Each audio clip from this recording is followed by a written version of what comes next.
viens vraiment du milieu de la musique, mais je dirais le milieu littéraire et le milieu du théâtre n'a jamais été très loin. D'abord, j'ai fait des études de lettres avant d'être musicien, et puis même en faisant ma carrière de chanteur, je continuais à lire. Et d'ailleurs, ce projet est né en grande partie à Radio-Canada, parce que je faisais une série de chroniques sur l'histoire de la musique pendant la crise des années 30 pour l'émission La Tête ailleurs. Et puis finalement, de fil en aiguille, j'ai continué. Puis plus je creusais, et plus je me rendais compte qu'il y avait du matériel absolument incroyable. Donc j'ai trouvé des personnages, des histoires absolument fascinantes. Et surtout, ce qui me fascinait, c'est de voir le lien intime qui existait dans cette période-là entre les grands mouvements historiques, les grands mouvements sociaux et la musique.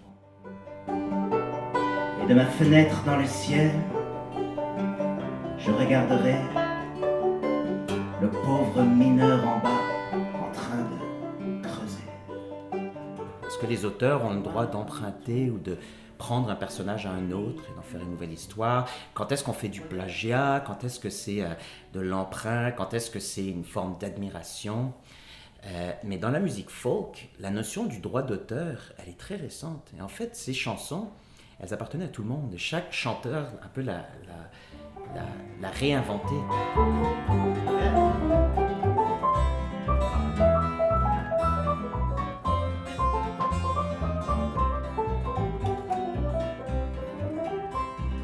Je ne fais pas un cours d'histoire, c'est pas ça qui m'intéresse. Ce qui m'intéresse, c'est de mettre ensemble des éléments, un texte littéraire, une chanson, un autre texte, un extrait d'une prophétie de la tribu des Hidatsa, par exemple.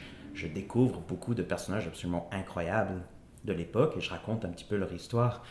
Il y a des histoires plus connues comme celle de John Henry, le pousseur d'acier qui a fait un combat avec une machine qui allait remplacer les travailleurs qui travaillaient sur les chemins de fer et qui a battu la machine. Et regardez! La montagne tremble, le roc se fissure. Et John Henry, couvert de sueur, émerge victorieux. Son marteau est rouge et fumant comme la braise. Et pour moi, un des moyens les plus intéressants pour réfléchir sur la conquête de l'Ouest, c'est de créer un contraste entre l'Ouest et le Nord. Parce que l'Ouest, évidemment, c'est la conquête, c'est le mythe américain, c'est les grands espaces, la conquête de la nature, la conquête du territoire. Et le Nord, c'est la frontière qui est encore inconquise. Ce qui est important pour moi, c'est de mettre ces chansons en contexte, donc de les mettre dans leur contexte historique, de montrer leur portée, leur puissance. Et évidemment, il y a un lien avec notre propre époque de crise.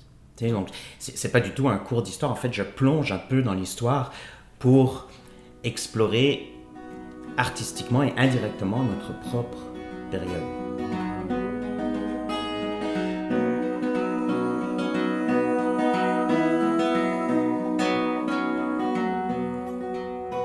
No longer slave of ambition, I laugh at the world and its shams, and I think of my happy condition, surrounded by acres of clams. Surrounded by acres of clams.